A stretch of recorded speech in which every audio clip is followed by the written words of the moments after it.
Praise the lord. ప్రభు అయిన యేసుక్రీస్తు నామములో ఈ ఉదయకాల సమయంలో శుభదినాలు తెలియజేస్తూ ఉన్నాం. ఈరోజు బైబిల్ గ్రంథంలో నుంచి ఒక అమూల్యమైన శ్రేష్టమైన వాక్కును మనము ధ్యానం చేద్దాం.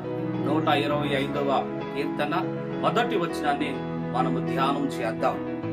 యెహోవా యందు నమ్మిక ఉంచువారు కదలక నిత్యము నిలుచు సియోను కొండవలె ఉందురు. Praise the Lord. యెహోవా యందు నమ్మిక ఉంచువారు కదలక నిత్యము సియోను కొండవలె ఉందురు అని ఈరోజు దేవుడు మనతో మాట్లాడుతూ ఉన్నాడు. ప్రియమైనటువంటి దేవుని బిడ్డలారా, ఈరోజు నీ ఎవరి మీద నువ్వు నమ్మకం ఉంచుకున్నావో, నువ్వు ఎవరితోటి నమ్మకంగా ఉంటున్నావో వారి నమ్మకము కొంత మాత్రమే ఉండొచ్చు. కానీ నీవు దేవుని మీద నమ్మకం ఉన్నట్లయితే ఆయన రెండో మాట అంటున్నాడు, కదలక నిత్యము నిలుచు సియోను కొండవలె ఉంటావు.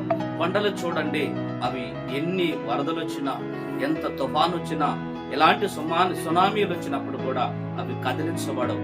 అలా నువ్వు ఉండాలి అని అంటే కేవలము నువ్వు మనుషుల మీద కాదు, బంగారం మీద కాదు, డబ్బు మీద కాదు, వ్యాపారం మీద కాదు, పేరు ప్రఖ్యాతల మీద కాదు, నీవు యెహోవా యందు నమ్మిక ఉంచగలిగితే నిత్యము సియోను కొండవలె ఉంటావని దేవుడు తెలియజేస్తాడు.